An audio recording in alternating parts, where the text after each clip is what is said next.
So the internet is still ablaze with this Trey Wingo bombshell that was dropped just the other day.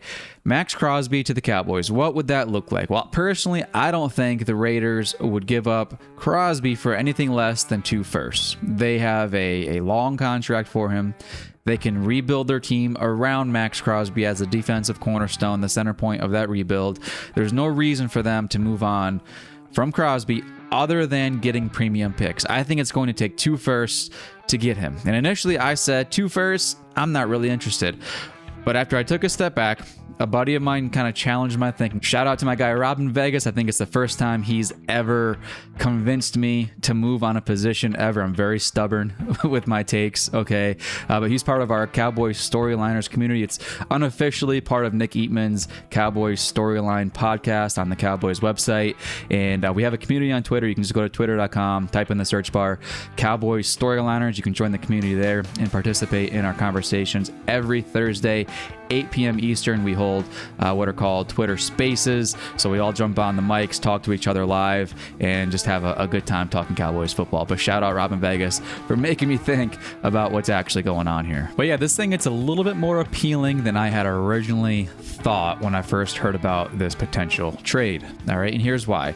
If you told me that before this season started that we could have Micah Parsons defensively, or we could have Kenny Clark, Maxx Crosby, and the financial maneuverability, because there's things you can do with some funny money with Maxx Crosby's contract, the way that it's front loaded right now. You can maneuver some money, move some stuff around, okay? You can funny money this thing into a way where you can also bring back George Pickens. So you're telling me I can have George Pickens, Crosby, and Kenny Clark versus just Micah Parsons and not have to give up any draft capital. You're right back to where you started in the beginning of this thing. That sounds pretty good to me. That sounds pretty good to me, okay? And it is going to be financially painful, all right, in a couple of years to retain all those guys, all right? Kenny Clark's money is just kind of coming to a head here with the way his contract is structured. 2025, Cowboys are paying basically nothing for his deal, okay? But next year and the year after does hurt a bit. But like I said, the way Crosby's contract is structured, it's a long contract. This is just the beginning of it. You can push a lot of that money down the road. So it doesn't have to hurt you for like 3 or 4 years, all right? So you get maneuverability there. If you sign Pickens, you can sign him, restructure him the following year, you're good to go. The Cowboys always do that anyways, and I'm pretty sure there's another CeeDee Lamb restructure coming in down the line anyways. So the Cowboys have the financial maneuverability to be able to get out of this thing and retain all these guys and still have a competent structure in place for this team to build in the future. Now, I'm the kind of guy where I typically am a little more cautious. I understand how valuable those picks are, how valuable it is to have these guys in the first round overperform their rookie deals, and I live for that, guys. Like, I love the draft, and I love having young guys come in, overperform. I think there's a case to be made that quarterbacks, in particular, are overpaid. And teams should do everything they can to put a very competent roster together and just live off rookie quarterback deals, because these quarterback deals are out of control. Okay, but right now that's not where the Cowboys are at. They have Dak until 2028. His contract is pretty massive, but there's other ways to mess with this thing where they have the maneuverability to put together a complete roster. All right, and specific to 2025. All right, this offense is obviously one of the best I've ever seen the Cowboys ever put together. All right, I've been watching the Cowboys. I'm 34 years old. I've been watching the Cowboys since the early 2000s, where I could really understand football, what's going on. All right, and I mean, this is on par with 2007, 2014, of 2016 offense. I mean, this might be better than all those. Really, you think about it. You think the way this offensive line is coming together. There are a bunch of young guys coming together. They're only going to get better, assuming injuries aren't playing a major factor. Okay, you've got 2 bona fide number 1 receivers in Lamb and Pickens. You have a tight end who a lot of people hated that they brought back, or that they extended in this offseason. They hated it. I don't know why. It was obvious from the beginning they were hinging on him being 2023 Jake Ferguson, and he's 2023 Jake Ferguson. Okay, he's maybe doesn't have that yak dynamic ability right now. Hopefully that comes back at some point. But I mean, he's tied for the league in touchdown receptions, and we all knew with Pickens and Lamb, Ferguson was going to benefit massively from that, and they're paying him as a 7th highest paid tight end right now. That is a bargain. So good on them bringing him back. Javonte Williams, a guy that nobody wanted in the offseason at running back, or I shouldn't say nobody wanted, but the Cowboys were the ones to bring him into the fold, okay, offensively, and they put a lot of eggs in that basket, and it's paying off. He's running like just a badass right now. All right, guys can't, not a single man is taking him down. There's no arm tackle that's going to take him down. He is an absolute beast, and what a great signing that was. Okay, so offensively, this team is absolutely humming. There's no guarantee when you look at injuries, when you look at age of the quarterback, there's no guarantee this thing is going to keep going past 2025. I think it will, as long as you bring back Pickens. I think this thing has some really good bones. I'm confident Dak can play very well like this, assuming this offense stays mostly the same through 2028. You've got young guys like Flanoy coming up. You got Turpin, obviously.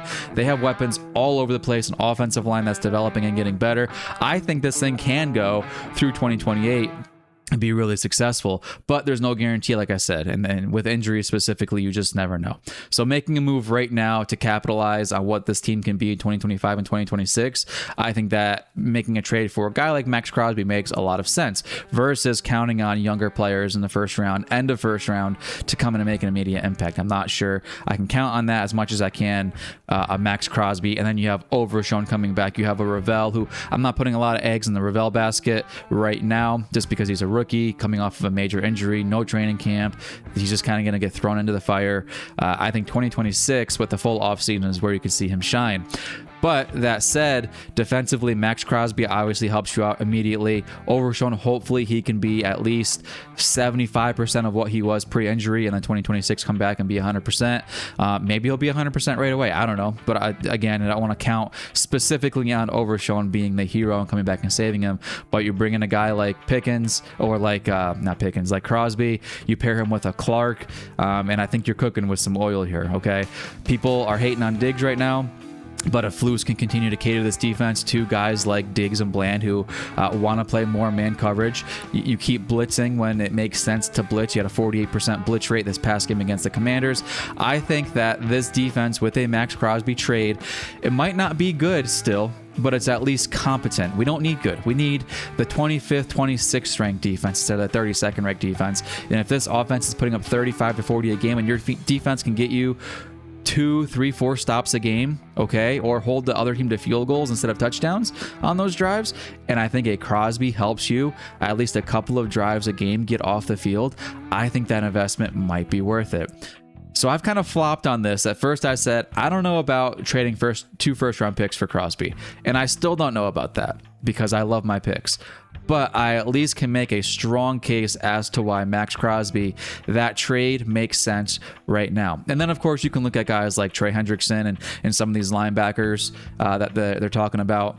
And those obviously you can get for 4th, 5th round picks, maybe a 4th and a player, a 3rd and a player for like a Hendrickson. I don't know. He's a little bit older, so he might not be as productive through the end of Dak's contract. So I'm a little less interested on that front. But it does cost you less capital to make that work. He's going to need a new deal like a Hendrickson.